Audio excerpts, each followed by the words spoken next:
नमस्कार, मी शुक्राची चांदणी आर.जे. स्वाती आणि आज तुमच्या सर्वांसाठी एक खास व्यक्तिमत्व माझ्यासोबत घेऊन आले आहे. सध्या सगळीकडे सगळ्यांना प्रश्न पडतायत ते करिअरचे आणि त्याबाबतच मार्गदर्शन देण्यासाठी आणि खास करून एका क्षेत्राविषयी जाणून घेण्यासाठी आज आपल्यासोबत आहेत डॉक्टर तृप्ती रोंगे परळकर मॅम, ज्या सरस्वती भुवन कला व वाणिज्य महाविद्यालयामध्ये हेड ऑफ द डिपार्टमेंट वाणिज्य विभाग म्हणून आता कार्यरत आहेत. सगळ्यात आधी तर रेडिओ देवगिरीच्या स्टुडिओमध्ये मी तृप्ती मॅमचं मनपूर्वक स्वागत करते.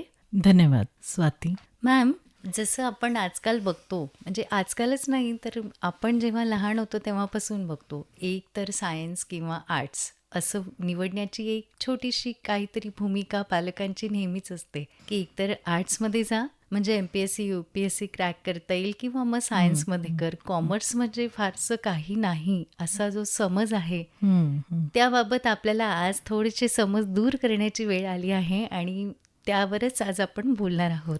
नक्कीच. तर 11वी-12वीमध्ये कॉमर्स शाखा का निवडायला हवी किंवा त्यासाठी मुख्य विषय कोणते लक्षात घेऊन 11वी-12वीसाठी सुद्धा आपण कॉमर्स घ्यायला हवं, कॉमर्स शाखेचा विचार करायला हवा? कसं आहे, आपली जी कॉमर्सची जी शाखा आहे मुळात खूप त्याविषयी वेगवेगळे विचारसरणी आहेत की कॉमर्स म्हटलं की फक्त CA आहेत का एवढंच विचार येतो. पण कॉमर्स ही शाखा अतिशय वेगवेगळ्या दिशांना घेऊन जाणारी आहे. सध्या 11वी-12वीला कॉमर्सला येणारे जे विद्यार्थी आहेत ते अनेक ग्रुपमधून अनेक शाखा निवडून जाऊ शकतात. तर त्याच्यात मूळ जो विषय आहे की बुक किपिंग अँड अकाउंटन्सी, ज्याला पुस्तक पालन म्हणतो आपण, त्याच्यानंतर organisation of commerce and management, ज्याला वाणिज्य संघटन असा विषय आहे, आणि सेक्रेटरियल प्रॅक्टिस, सरचिटणीसाची कार्यपद्धती, असे 3 मूळ विषय आहेत. आणि मग ह्याला सपोर्टिव्ह जे विषय आहेत त्यात इंग्रजीसारखा विषय आहे, त्याच्यानंतर भाषा विषय आहेत,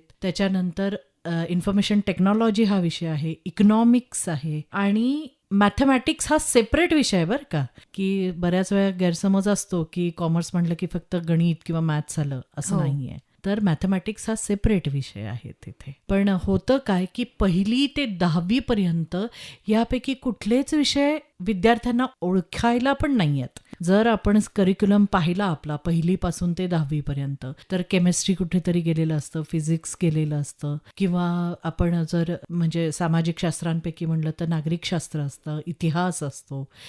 पण ह्या विषयांपैकी म्हणजे बुक किपिंग म्हणा किंवा organisation of commerce and management म्हणा, हे विषय कुठे ओळखीलाही त्यांना तिथे आलेले नसतात. त्याच्यामुळे बऱ्याच वेळा विद्यार्थ्यांचा ओढा हा कमी दिसतो. अगदी बरोबर मॅम. म्हणजे मी सुद्धा हे निरीक्षण करून बघितलेलं आहे की 10वी पर्यंतच्या अभ्यासक्रमामध्ये कुठेही आपल्याला आर्थिक नियोजन किंवा अर्थव्यवस्था याबाबत फारसं काही शिकवलं जात नाही. म्हणजे आजची सुद्धा कंडिशन अगदी आपल्याच वेळची नाही तर आता सुद्धा ही कंडिशन आहे की फक्त बँकिंग किंवा बँकेचे व्यवहार काय असतात याच्या पलीकडे कुठेही त्याचा ज्ञानाचा साठा नाही. फायनान्स हा विषय फार रेअर येतो, अगदीच रेअरली आहे. त्यामुळे साहजिक आहे की ज्या विषयाची माहितीच नाही तिकडे ओढा कमी होणार. आणि दुसरं म्हणजे माझे बाबा मला नेहमी म्हणायचे की जर जीवनाचं गणित सोडवायचं असेल तर जीवनाचं गणित सोडवण्यासाठी गणित कायम सोबत असायला हवं. तर हे गणित आपल्याला आर्थिक बाबतीत सुद्धा असायला हवं, हे सुद्धा तितकंच निक्षून सांगायला हवं. कारण आपल्याकडे आर्थिक नियोजन आणि अर्थव्यवस्था जी आपल्या रोजच्या जीवनाची गरज आहे तीच मुळात शिकवली जात नाही आणि तिथेच कॉमर्स म्हणजेच वाणिज्य ही शाखा काम करते. तर मॅम, ह्यामध्ये सगळ्यात आधी मला हे विचारावंसं वाटतं की वाणिज्य संघटन आणि व्यवस्थापन किंवा अर्थशास्त्र, देश आणि बाजार व्यवस्था किंवा आर्थिक भांडवल बाजार जो आपण म्हणतो त्याबाबतचं सगळं ज्ञान हे वाणिज्य शाखेमध्ये मुलांना 11वी-12वीलाच मिळायला सुरुवात होते का? नक्कीच. कारण सांगते, organisation of commerce and management हा जर फक्त आपण विषय पाहिला तर त्याला जर पाहिलं तर 11वीला जो आहे सुरुवातीचा चॅप्टर तुम्हाला ऑर्गनायझेशन्स कुठले असतात, त्याच्यानंतर त्याच्यात काय काय तुम्हाला बघायला मिळतं, त्याच्यात बँकेचे किती प्रकार आहेत, त्याच्यानंतर मॅनेजमेंट पर्यंत नेऊन तुम्हाला पोहोचवतात 11वी पर्यंतच. 12वीला मॅनेजमेंट प्लस तुमचे जे सपोर्टिव्ह बिझनेस म्हणजे ट्रेड नेमकं काय आहे आणि कॉमर्स नेमकं काय आहे याच्या फरकापासून ते मॅनेजमेंट थिंकर पर्यंत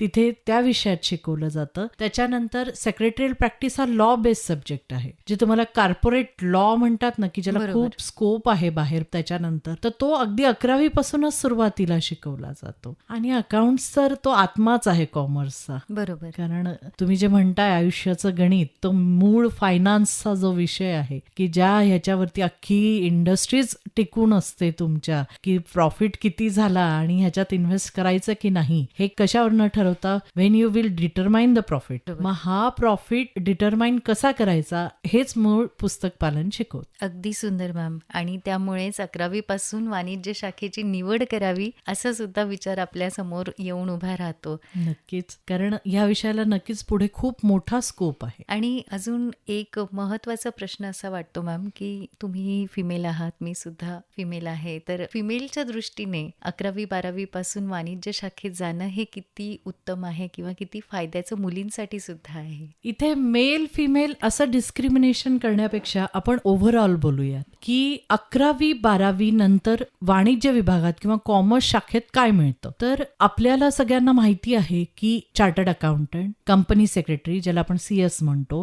कॉस्ट अँड मॅनेजमेंट अकाउंटंट ज्याला आपण CMA म्हणतो, तर हे 3 प्रोफेशनल कोर्सेस आहेत. प्रोफेशनल म्हणजे ह्याच्याबरोबर तुम्ही ग्रॅज्युएशन करू शकता. असं नाही की फक्त तुम्ही तेवढाच कोर्स निवडून, तुम्हाला अभ्यास त्याचा जास्ती करावा लागतो, पण त्याच्याबरोबर तुम्ही BCom करू शकता, BBA करू शकता, BCA करू शकता. तर ह्या प्रोफेशनल कोर्सेसची जी प्रिपरेशन आहे ते तुम्ही 11वी-12वी नंतर फाउंडेशन देऊनच सुरू करू शकता. हे झालं प्रोफेशनल कोर्सेसचं. या प्रोफेशनल कोर्सेसमध्ये जर तुम्ही CS हा प्रकार निवडत असाल, ज्याला कंपनी सेक्रेटरी म्हणतो, तर त्याबरोबर मी सजेस्ट करेल की तुम्ही त्याच्याबरोबर LLB करा. बरोबर.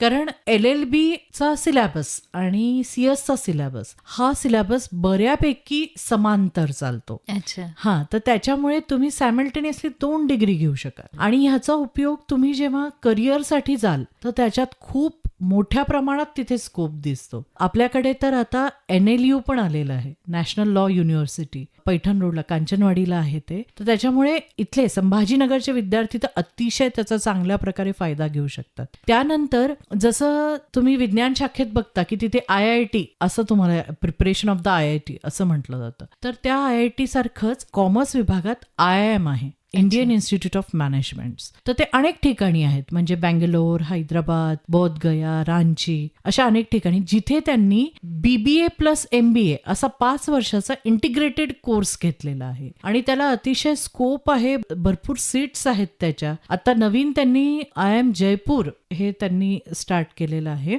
तर IIMचा शिक्का मी वेगळं सांगायला नको की तो इंटिग्रेटेड कोर्स करायला मग त्याच्यासाठी काय करावं लागणार, तर 11वी-12वी बरोबर तुम्हाला IP MAT म्हणून एक एक्झाम असते. तर त्याचं CET असते, ती एंट्रन्स एक्झाम, जसं इंजिनिअरिंगला असते तशीच. तर ही CET तुम्हाला तिथे पास करावी लागते. त्याला फार काही नाही, लॉजिकल रिझनिंग, अकाउंट्स आणि बाकी इतर म्हणजे वेगवेगळ्या पद्धतीच्या वेगवेगळे असे थोडेफार विषय आलटून पालटून आहेत. पण ही जर एंट्रन्स आणि त्याच्याबरोबर प्रत्येक म्हणजे आता महाराष्ट्रामध्ये त्याची एक CET सेपरेट घेतली जाते आणि त्या CET थ्रू पण तुम्ही अनेक करिअर ऑप्शन्स तिथे निवडू शकतात, फक्त IIMच नाही. तर तिथे जसं तुम्ही इंजिनिअरिंगला म्हणतात की इंजिनिअरिंगला तिथे स्कोप कसा, तर तुमचं कम्प्युटर सायन्स आहे किंवा तुमचं इलेक्ट्रॉनिक्स आहे किंवा मेकॅनिकल आहे वगैरे वगैरे, तसं BBA मध्ये पण वेगवेगळे ब्रांचेस आहेत. जसं इंटरनॅशनल बिझनेस आहे, बँकिंग अँड फायनान्स आहे, HR आहे, मार्केटिंग आहे, तसं फिनटेक आहे. तर अशा ह्या वेगवेगळ्या ब्रांचेस मधून पण तुम्ही ही CET क्रॅक करून अनेक कॉलेजेसमध्ये तिथे नंबर तुमचा लागू शकतो. आता IIM म्हणलं तर IIM अहमदाबाद आहे, बेंगलोर आहे, कलकत्ता, जम्मू, कोझिकोडी, इंदोर, बोधगया असे अनेक आहेत. तसंच तुम्ही जर महाराष्ट्राची CET क्लिअर केली तर त्याच्यात तुम्हाला BCA म्हणजे बॅचलर ऑफ कम्प्युटर ऍप्लिकेशन मिळू शकतं किंवा बॅचलर ऑफ बिझनेस ऍडमिनिस्ट्रेशन म्हणजे BBA, कारण ह्याला खूप प्रचंड स्कोप आहे पुढे. त्याच्यानंतर BMS म्हणजे management studies, bachelor of management studies, हे वेगवेगळे ह्यांनी काढलेले आहेत आणि BBM असे वेगवेगळे. तर ह्याच्यात तुम्ही स्टेटची पण देऊ शकता आणि सेंट्रलची पण CUET वेगळी लागते. अच्छा. म्हणजे सेंट्रलचे तुमचे लेडी श्रीराम कॉलेज असू दे किंवा नार्सी मोंजी असू दे, सिम्बॉयसिस असू दे, हे सगळे स्टेट किंवा सेंट्रलच्या ह्यानी तुम्हाला तिथे मिळतात. म्हणजे सांगायला छान वाटतं की नुकतीच माझ्या मुलाला देखील तिथे डेक्कन एज्युकेशन युनिव्हर्सिटी पुण्याला या BBA फिनटेक मधनं ऍडमिशन मिळालेली आहे. अगदी सुंदर. असंच. आणि मग त्यानंतर तुम्ही MBA इथून इथून करू शकता किंवा बाहेरच्या देशातून देखील तुम्ही इथून करू शकता. आणि नक्कीच याचा फायदा आपल्या इथेच की आपल्या देशाला भरपूर सगळे इथेच MBA असलेले आणि फायनान्स असलेले विद्यार्थी इथेच मिळू शकतात. अगदी बरोबर मॅम. आणि जसं तुम्ही म्हणताय तसं सरकारी क्षेत्रांमध्ये असेल, बँकिंग डिपार्टमेंट्समध्ये असेल, आपल्याला लागतात सगळ्यात जास्त ते म्हणजे वाणिज्य शाखेची मुलं. आणि ती जर नक्कीच. प्रशिक्षित असतील, वाणिज्य शाखेतून पदवीधर असतील, तर निश्चितच आपलं इकॉनॉमी किंवा आपली अर्थव्यवस्था भारताची जी आहे त्याच्यामध्ये नक्कीच खूप मोठा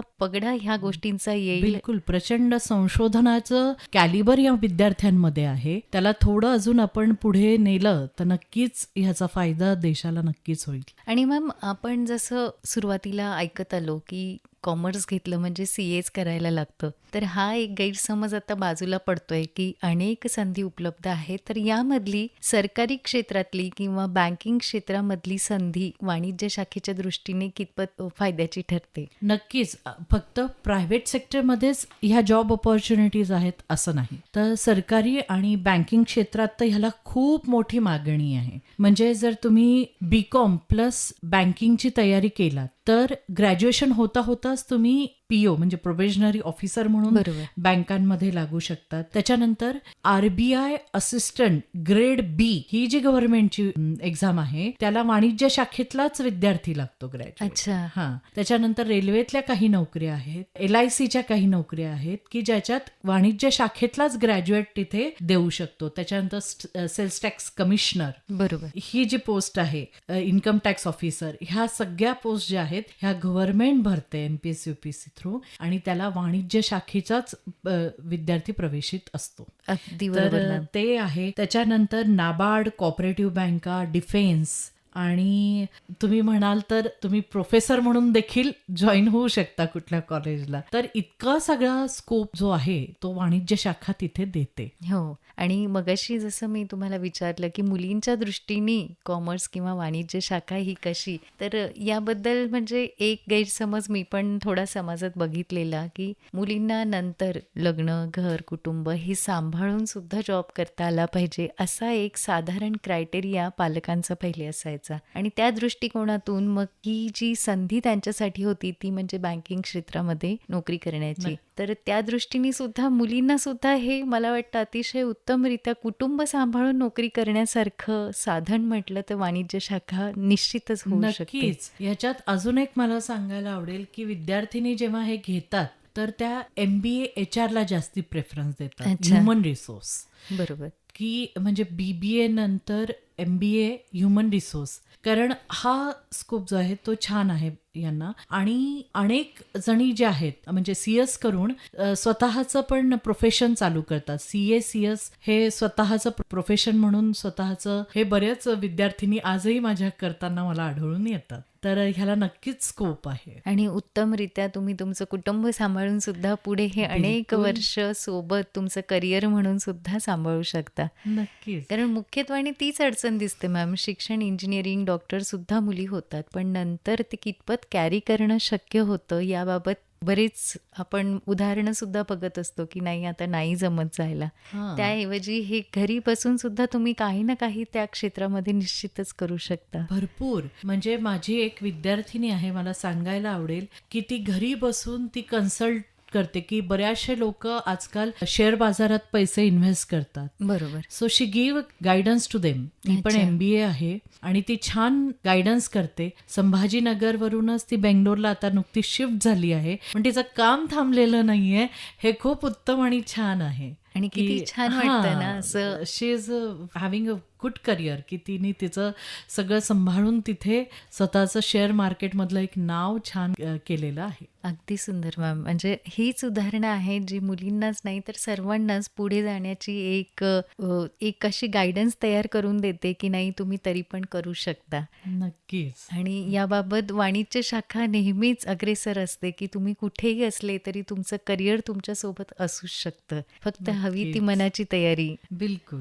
आणि मॅम आता अजून एक प्रश्न असा, की आपण जनरली बघतो, की सायन्स किंवा आर्ट्स हे सहजगत्या निवडलं जातं. पण कॉमर्सला तसं निवडणं खूप कमी प्रमाणात लोक करतात किंवा आई-बाबा सुद्धा म्हणतात, "तुला झेपणार आहे का तेवढं खरंच?" हे पण एक असतं. तर याबाबतचे गैरसमज सुद्धा काय असावेत? स्वाती, मी तुम्हाला पहिल्यांदा तर धन्यवाद म्हणेल, कारण खरं सांगते, ह्या प्रक्षेपणातून विद्यार्थ्यांना किंवा त्यांच्या पालकांना कॉमर्स हा विषय नेमका काय आहे, कारण जेवढा प्रोपगंडा आपला विज्ञान शाखेचा होतो, आहेत त्याच्यातून तर आहेतच करिअरच्या संधी, किंवा कला शाखेचा होतो त्यातूनही भरपूर सोनेरी संधी आहेत, पण कॉमर्समधल्या ज्या संधी आहेत त्या लोकांपर्यंत पोहोचलेल्याच नाही आहेत. बरोबर. मी तुम्हाला जसं पहिल्याच प्रश्नाला म्हटलं होतं की 1ली ते 10वी कुठे काहीच नाहीये त्या बाबतीत, की बाबा वाणिज्य शाखेत आहे काय नेमकं. की मी विद्यार्थ्यांना पण सांगते की 1ली ते 10वी तुम्हाला कुठेही हे 2-3 विषय 3-4 विषय जे आहेत ते गेलेले नाहीयेत. त्याच्यामुळे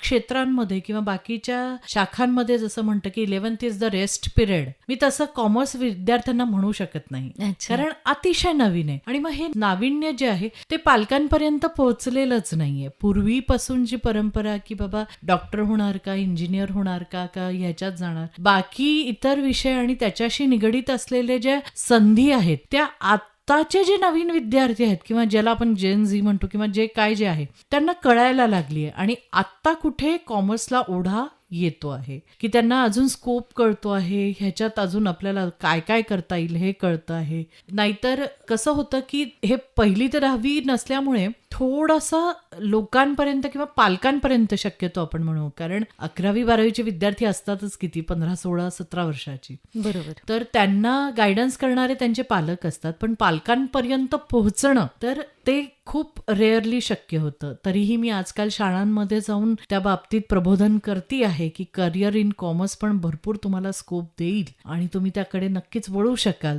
वाढतायत ॲडमिशन्स, पण तरीही जेवढं संथ गतीने चालू आहे तेवढं आहेच. मग त्याला अवेअरनेस येणं अतिशय आवश्यक आहे. त्यासाठी पालकांनी पण त्याच्यात इंटरेस्ट घ्यायला हवा. हो, अगदी बरोबर मॅम. आणि आजकालचं जर आपण एज्युकेशनचं पण स्वरूप बघितलं तर मुलं अगदी 12-12 तास अभ्यासच करत असतात फक्त. मग नंतर पुढे चालून ते डॉक्टर, इंजिनियर सारख्या मोठ्या पोस्टवर जातात, मोठ्या मोठ्या कंपनीजचे भाग होतात. पण जेव्हा कुठे रिसेशन येतं किंवा खरं आर्थिक नियोजन जे रोजच्या जीवनात लागतं ते करण्याची वेळ येते, तिथे ती मुलं अपयशी ठरतात. म्हणजे ही खेदाची बाब आहे ॲक्च्युली, की आपण त्यांना टेक्निकली एज्युकेशन देतोय, बट लाईफ लाँग जे रोजचं गणित आपल्याला त्यांना द्यायचं आहे त्याच्यापासूनच आपण त्यांना दूर ठेवतोय. तर हा भाग वाणिज्य शाखेमुळे किती त्यातली तफावत कमी होऊ शकते मॅम? नक्कीच कमी होऊ शकते. तुम्हाला सांगायला आवडेल की म्हणजे सरस्वती भुवन शिक्षण संस्थेनी एक फायनान्शियल अवेअरनेस म्हणून एक छोटेखानी पुस्तक विद्यार्थ्यांसाठी काढलेलं आहे. तर असे छोटे छोटे जे उपाययोजना आहेत, म्हणजे 1ली ते 10वी तर साधारण 1ली ते 8वी पर्यंत एवढा अवेअरनेस नसतो, पण 8वी नंतरच्या ज्या अभ्यासक्रमात ह्यातले काही विषय टाकून जर आपण फायनान्शियल अवेअरनेस घेतला तर त्याची गोडी निर्माण होऊन पुढे ह्या करिअरलाही स्कोप मिळेल. किंवा तुम्हाला जर ह्या करिअरमध्ये जरी इंटरेस्ट नसेल तरीही ज्या विद्यार्थ्यांना ज्या करिअरमध्ये इंटरेस्ट आहे पण त्यांना फायनान्शियल अवेअरनेस येणं अतिशय गरजेचं असतं. तर त्याच्यामुळे ठीक आहे, तुम्हाला कोणी सल्लागार पण तुम्ही नेमू शकता त्याच्यासाठी, पण तुम्ही स्वतः असणं ते खूप महत्त्वाचं ठरतं. अगदी बरोबर मॅम. कारण स्वतःचं नॉलेज हे वापरता येणं आणि कुठे काय करायचं आहे हे माहिती असणं नेहमीच फायद्याचं अतिशय असतं. गरजेचं असतं. बरोबर. अगदी बरोबर मॅम. तर मॅम आता करिअरच्या संधींच्या दृष्टीने आपण कॉमर्समध्ये किंवा वाणिज्य शाखेमध्ये विद्यार्थ्यांना येण्यासाठी काय संदेश द्याल? पहिल्यांदा तर मी अजून एक सांगू इच्छिते की कॉमर्स नंतर तुम्ही फक्त नोकऱ्याच करू शकाल असं नाही, हां. तर स्वतः एक एंटरप्रेन्योरशिप. म्हणजे तुम्ही आता मला मगाशी म्हणला होतात की मुलींना अजून काय संधी, तर मुलींनी स्वतःचा एक स्किल डेव्हलप करा, जसं ब्युटिशियन आहे, बुटीक आहे, आणि त्याच्यानंतर त्यांनी स्वतःचा जेव्हा बिझनेस थाटतात तर ह्याला नक्कीच वाणिज्य शाखेचा जर त्या ग्रॅज्युएट पदवीधर असतील तर त्याचा उपयोग त्यांना पुढे अतिशय छान होतो, जेव्हा स्वतःचा बिझनेस त्या करू शकतात. तर एंटरप्रेन्योरशिप स्वतः करू शकतील. ह्याच्यासाठी अनेक गायडन्स सामाजिकरित्या पण आपल्याकडे उपलब्ध आहे, स्वावलंबी भारतासारखे. तर तिथे अनेक गायडन्स तिथे मिळू शकतात तुम्हाला, तेही तुम्ही करू शकता. आणि संदेश मी विद्यार्थ्यांना असा देईन की तुमची आवड, कुठलंही करिअर निवडताना आधी तुमची आवड बघा. त्याच्यानंतर तुम्ही समोरचा कितीही स्वतःचा इन्फ्लुएन्स ठेवून बोलत असला तरीही तिथे तुम्ही शर्ट घ्यायला जाता किंवा ड्रेस घ्यायला जाता, 10 दुकानं फिरतात, 10 ठिकाणी घालून बघतात आणि मग तो ड्रेस निवडताना, ही तर तुमचं करिअर आहे. बरोबर. 10 ठिकाणी फिरा, अनेक कॉलेजेसना भेट द्या, सर्च करा आणि मग त्यातल्या त्यात बेस्ट कॉलेज, बेस्ट करिअर आणि बेस्ट कोर्स हा निवडा. आणि नेहमी फायनान्शियली अवेअर राहा आयुष्यात. हा संदेश मी विद्यार्थ्यांना देऊ इच्छिते. अगदी बरोबर मॅम. वाणिज्य शाखा निवडली किंवा नाही निवडली तरी सुद्धा अर्थकारण हे तुम्हाला यायलाच हवं, हे मात्र नक्कीच. खूप खूप धन्यवाद मॅम की तुम्ही आज तुमचा इतका अमूल्य वेळ विद्यार्थ्यांसाठी इथे आमच्या श्रोत्यांना दिलात. खूप खूप धन्यवाद.